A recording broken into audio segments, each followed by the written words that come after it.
But first, schools are paying a lot more attention to what students post online, and that can have severe consequences for students and schools. Harvard University withdrew the admittance of at least 10 incoming freshmen who had reportedly posted violent, racist, and sexually explicit content in a private Facebook group. High schools are cracking down, too, with some hiring outside companies to police social media posts. But monitoring online behavior is difficult, and civil rights groups are watching. Special correspondent Lisa Stark, with our partner Education Week, visited a school district in Arizona.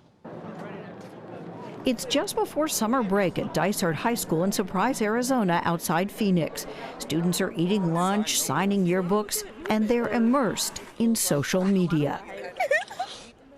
Facebook, Twitter, Snapchat, Instagram, YouTube. More than 90% of teens say they go online every day, and nearly a quarter are online almost constantly. Let me ask you, first of all, do all of you have phones? Yes, we do.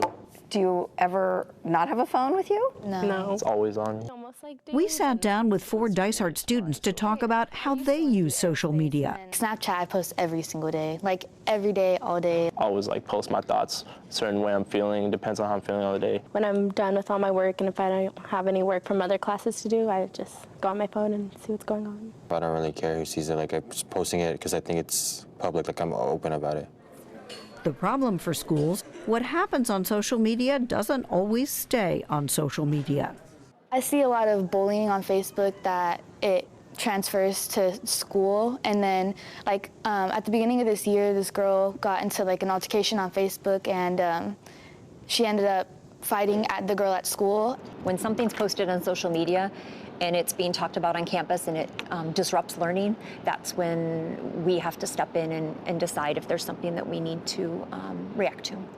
Nationwide, a growing number of districts are watching what's posted online for anything that might impact their schools. Principal Amy Hartgen says the #1 concern is safety. What's okay, we have got to get involved here? Bullying, would that be a red line? Mm-hmm. Threats, intimidation. What if someone posts something that's offensive language, racist, Absolutely. sexist? Mm-hmm. Really? Yes. And why would that be a red line? Because that is just, it's against the campus culture. Students threatening to harm others or themselves sometimes telegraph that on social media, and districts have been sued for not paying attention to online posts. These days, the schoolyard has new boundaries. Information space is just as important as the physical space anymore because it has that ability to snowball at a really rapid pace. Zachary Fountain is the Dysart District Communications Chief and point man on social media. He trains staff on how to document troublesome posts. That's teaching them things like asking for a screenshot of what has happened, understanding that a message could disappear in 5 seconds as soon as it's brought to their attention by a student.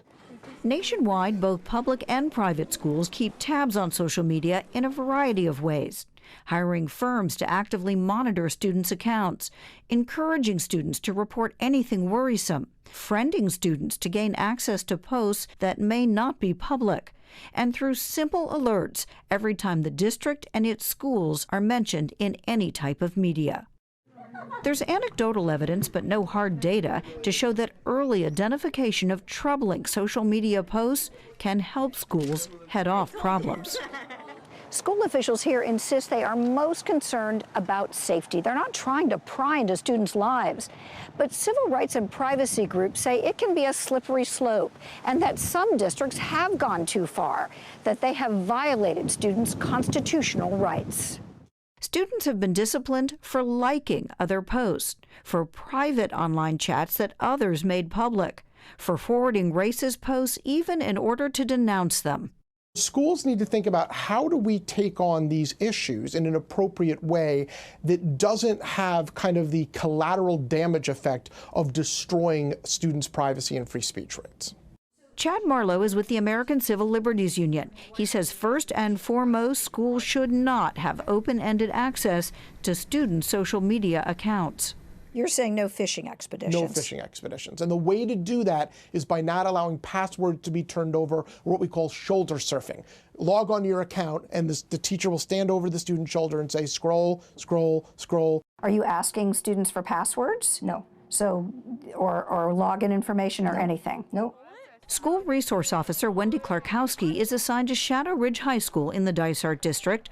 Her morning routine includes searching for school-related posts on social media. She's uncovered criminal activity. A young man had decided to bring some marijuana-laced brownies to school, and he advertised them on Twitter and meet me in the cafeteria. We got him with all the brownies still on him. And possible campus disruptions. Some kids were going to protest something they thought was unfair. And it was all over Twitter, so we were able to get the kids that were leading it, actually the night before, so that they put an end to that so that it didn't disrupt the campus. But why isn't that their free speech right to protest something that they're not happy about? It is their right to protest, but it is not their right to disturb an educational institution. The ACLU's Marlowe worries about districts stifling free speech. It's very important to draw the line between punishing an action that occurs on social media versus thoughts that are expressed on social media. Once you start policing and punishing thoughts, you are into very, very dangerous territory.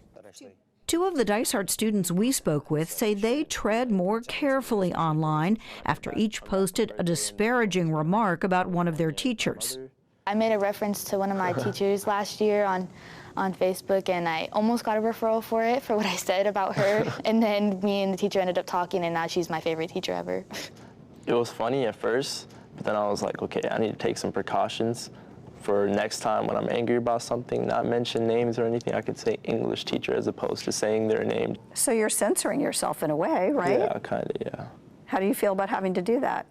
I don't really have a problem with it because it's not that serious of an issue. Superintendent Gail Pletnick insists the district is careful not to violate free speech or privacy rights. We're not crossing that line. We're not monitoring people 24/7.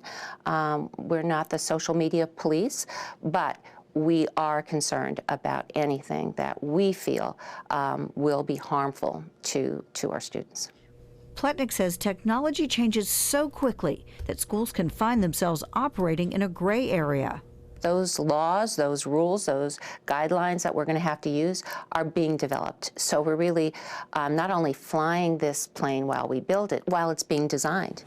It can be a rough ride. So Dysart and other districts are increasingly starting to teach digital citizenship, the responsible use of technology, to impress upon students to think before they click.